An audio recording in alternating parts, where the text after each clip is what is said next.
October 5, 2024. In the sky over Konstantinovka, it is reported that initially a Russian military fighter jet, either a Su-27 or Okhotnik, a Su-35, is shot down.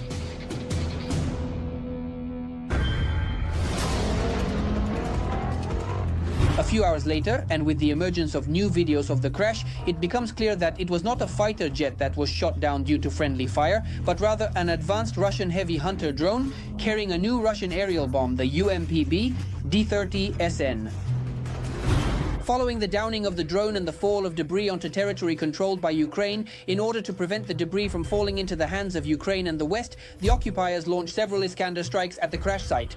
Fortunately, by the time of the strike, the parts and debris have been successfully removed. This is the crash site, presumably of a Russian drone, in one of the private sectors of Konstantinivka. There were no casualties at the debris crash site. We can now see how these debris are being loaded into trucks for further examination. What is special about this drone? Does it have any equivalents in the world? And what were the Russian invaders so diligently but unsuccessfully trying to hide? The answers to these questions are coming up in Arsenal. The S-70 Okhotnik is a Russian heavy, advanced and highly advanced strike unmanned aerial vehicle, UAV, developed by the Sukhoi company. The Ministry of Defense officially first announced plans to acquire a strike UAV of this class in August 2009. Development began in the year 2012. It was around 2009 that Russia started thinking about creating some kind of drone, because the whole world was beginning to develop powerful, serious drones. At that time, they were also developing a promising platform, the aviation complex of tactical aviation, what is now known as the Su-57. Russian propaganda is doing its utmost to paint an exciting picture of the S-70 Okhotnik as a powerful drone operating in tandem with the Su-57 and capable of carrying any armament. However, the reality is somewhat different. The Russian Okhotnik was conceived as a sort of response to the American heavy drone X-47B, developed by Northrop Grumman. The technical specifications of the overseas drone are as follows: length 11 and 6 meters, wingspan almost 19 meters, drone weight 6,350 kilograms, maximum takeoff weight 20 tons, flight range 3,800 kilometers, maximum altitude 12 kilometers. In the air, the UAV can remain for up to 50 hours. And here it would be appropriate to return to the chronology of events. In 2011, the American drone makes its first successful flight. In 2012, the development of the Russian response begins. And in 2015, the Americans shut down their project. Among the main reasons are the unjustified cost and large dimensions, which reduced the drone's maneuverability.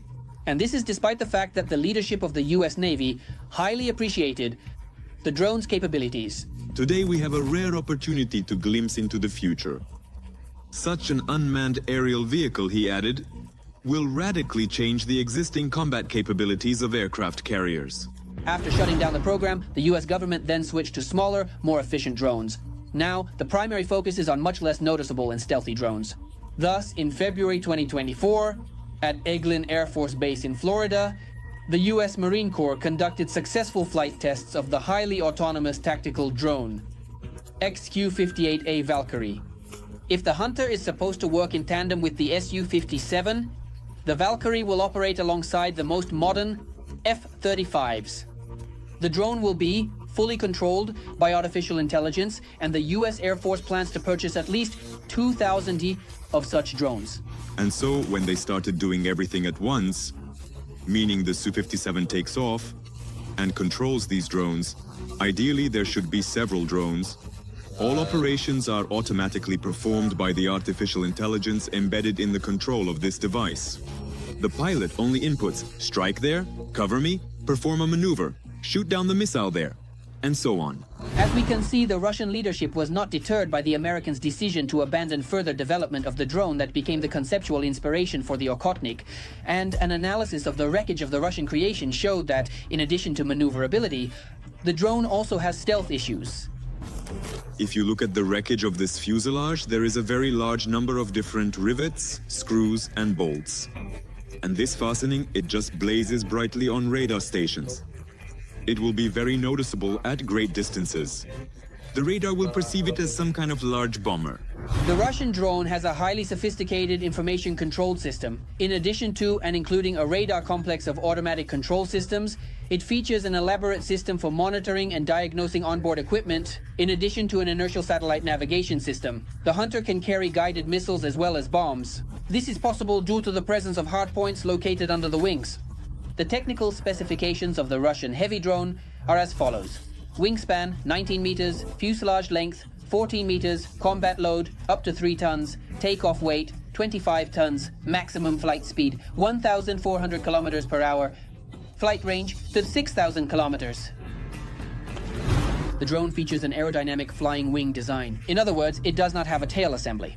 And as the developers claim,